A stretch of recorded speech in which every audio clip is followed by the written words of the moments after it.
Amravati government medical college संदर्भात जे कोंडेश्वर परिसरामध्ये वडद या भागामध्ये 30 एकर जागा जे गव्हर्नमेंट मेडिकल कॉलेजच्या नावाने झाली, त्याचं मेजरमेंट झालं, ताबा मिळाला. गव्हर्नमेंट मेडिकल कॉलेजचं वडद परिसरामध्ये टेंडर सुद्धा फ्लोट झालं आणि त्या जागेवर राज्याचे मुख्यमंत्री देवेंद्र फडणवीस साहेबांनी भूमिपूजन सुद्धा केलं. त्यामध्ये आयडेंटिटी फॉरेस्टच्या नावाने जो बबाल चालू आहे तो अत्यंत चुकीचा आहे. त्याच्यामध्ये कुठल्याही प्रकारचा त्या फॉरेस्ट त्याच्यामुळे कुठली अडथळा निर्माण होत नाही.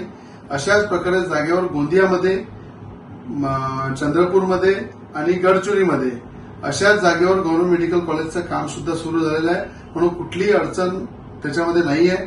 राज्याचे मुख्यमंत्री देवेंद्र फडणवीस साहेबांची मी आज भेट घेतली. त्यांनी अधिकाऱ्यांना निर्देश दिलेले आहे की वडद परिसरामध्ये, कोंडेश्वर परिसरामध्येच गव्हर्नमेंट मेडिकल कॉलेजची इमारत बनणार, ती बदलणार नाही. त्यांना मी पुन्हा मागणी केली की अमरावतीमध्ये एम्स हे हॉस्पिटल सुद्धा अमरावतीमध्ये मंजूर करा. त्या संदर्भात अमरावती शहरामध्ये जर चांगली जागा असेल तर त्या ठिकाणी एम्स हॉस्पिटल, आपल्याला एकच्या जागी 2 हॉस्पिटल असले चालेल, पण या ठिकाणी मंजूर झालेलं गव्हर्नमेंट मेडिकल कॉलेज त्याच्यावर राजकारण करून राजकीय पोळ्या शेकण्याचं काम करू नका. ज्यांच्या डोक्यावरचे पांढरे केस झालेले आहे त्यांनी दिवसा स्वप्न पाहू नये की वडद परिसरामध्ये, कोंडेश्वर परिसरामध्ये गव्हर्नमेंट मेडिकल कॉलेज जे मंजूर झालेलं आहे त्याची जागा बदलवायची, काहीतरी त्याच्यावर राजकारण करायचं फॉरेस्टच्या नावाने.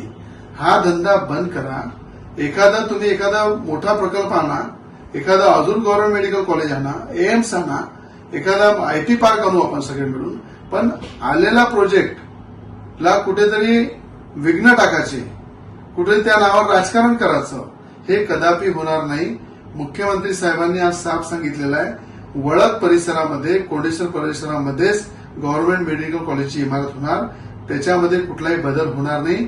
म्हणून जे दिवसा स्वप्न पाहतात त्यांना माझं सांगणं आहे की तुमचे केस जरी पांढरे झाले असेल तरी या राजकारणामध्ये, विकासाच्या कामामध्ये रवी राणाचा अनुभव तगडा आहे.